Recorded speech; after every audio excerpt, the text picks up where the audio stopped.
My father wore a generous beard throughout his adulthood. My earliest memories of him showcased that rustic brown scruff that framed his face, a stern countenance that meant discipline above all other things while present in my childhood. Were I to injure myself at play, it was not the danger of the injury that filled my heart with fear so much as the impending physical consequence the event of my injury would yield from my father. When his personal priorities brought him to leave my mother and his 2 children for good, I was about 9 years old. My cheeks and chin were smooth and round and innocent.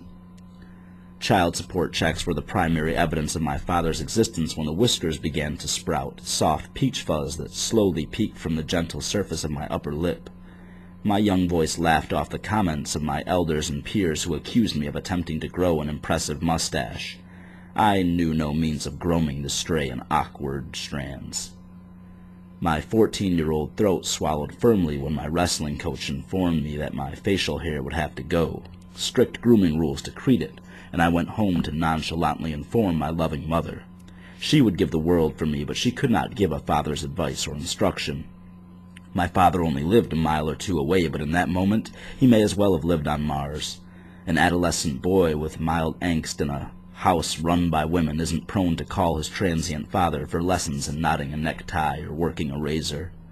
He'd taught me how to catch a fish in my youth. Surely that had been enough. My mother waited outside the bathroom, offering instruction through the door before I waved her off. One of her yellow disposable razors stemmed awkwardly from my grip. The yellow plastic, though like any other, felt alien and unique. I reasoned the process to be as simple as possible and extracted the cheap shaving cream from beneath the sink. A thick layer of cream for a thin layer of fuzz. The sporadic dark rogues disappeared beneath the alabaster foam. My semi-rugged cheeks that tried so hard to make me a man received a thin layer of their own for good measure. My father's face stared back at me through the mirror's glass. His pale blue eyes had burned deep brown. His dark brown beard had faded white, but there he was to stare me down.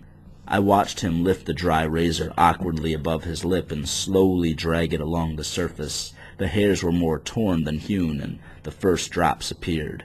Without a teacher to mitigate the learning process, the cost of shaving knowledge is often a blood sacrifice.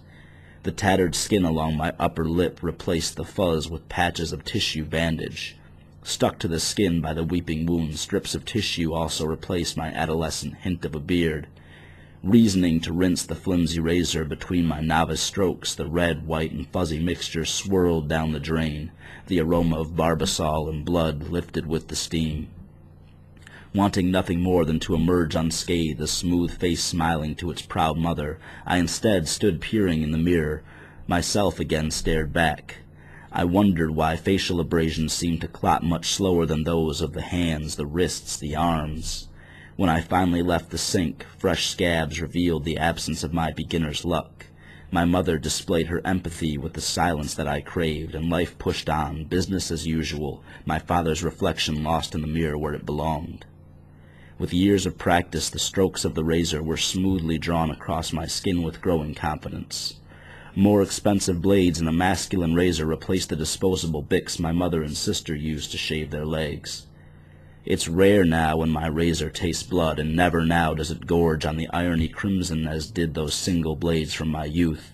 But now and again on a lazy Sunday when I've procrastinated on my grooming duties and my sideburns streak darkly down my jaws, my transient father appears all the bolder in the glass above my sink. Peering through, his blue eyes lost to darkness, his presence waiting to be shaved away.